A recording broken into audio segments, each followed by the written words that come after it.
കേന്ദ്ര സർക്കാരിന്റെ ഒരു ജില്ല ഒരു ഉൽപ്പന്നം പദ്ധതിയിൽ കാസർഗോഡ് ജില്ലയുടെ അഭിമാന ഉൽപ്പന്നമായി ചക്കയെ തിരഞ്ഞെടുത്തിട്ട് 4 വർഷം കഴിഞ്ഞിട്ടും തുടർ നടപടികൾ പ്രഖ്യാപനങ്ങളിൽ മാത്രം.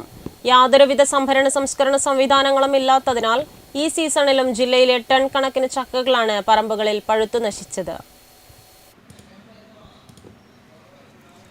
അഭിമാന ഉൽപ്പന്നമായിട്ടും അവഗണന. കാസർഗോഡ് ജില്ലയിൽ ചക്കകൾ പഴുത്തു നശിക്കുന്നു.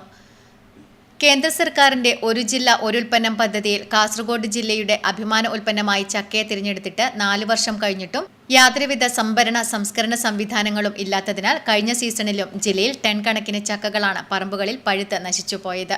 പച്ചച്ചക്കയിൽ നിന്ന് ചക്ക പൗഡർ, ചക്ക ചിപ്സ്, ചക്ക ഐസ്ക്രീം, ചക്ക ജാം തുടങ്ങിയ മൂല്യവർദ്ധിത ഉൽപ്പന്നങ്ങൾ ഉണ്ടാക്കാൻ സാധിക്കുമെങ്കിലും ഇവ നിർമ്മിച്ച് വിപണിയിലെത്തിക്കാൻ ആവശ്യമായ പിന്തുണ അധികൃതരുടെ ഭാഗത്തുനിന്നും ലഭിക്കുന്നില്ല.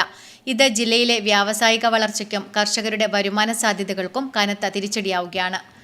2018 സംസ്ഥാന സർക്കാർ ചക്കയെ ഔദ്യോഗിക ഫലമായി പ്രഖ്യാപിക്കുകയും അന്താരാഷ്ട്ര തലത്തിൽ കേരള ജാക്ക് ഫ്രൂട്ട് എന്ന ബ്രാൻഡായി അവതരിപ്പിക്കാൻ ലക്ഷ്യമിടുകയും ചെയ്തിരുന്നു.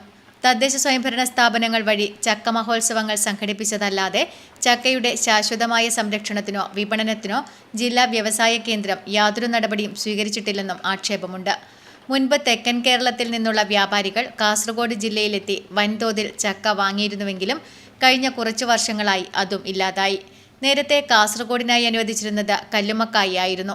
എന്നാൽ ജില്ലയിൽ എല്ലായിടത്തും ഒരുപോലെ ലഭ്യമാകുന്നതും വലിയ വരുമാന സാധ്യതയുള്ളതിനാലുമാണ് കല്ലുമ്മക്കായിയെ മാറ്റി 2022 ചക്കയെ ഒരു ജില്ല ഒരു ഉൽപ്പന്നം പദ്ധതിയിലേക്ക് തിരഞ്ഞെടുത്തത്. കാലാവസ്ഥാ വ്യതിയാനങ്ങൾ ബാധിക്കാതെ ഈ വർഷവും മികച്ച ഉൽപ്പാദനമുണ്ടായിട്ടും ഇത് സംഭരിക്കാൻ ആരുമില്ലാത്ത അവസ്ഥ കർഷകരെ കടുത്ത ആശങ്കയിലാക്കുന്നു. Network news, Karivellur.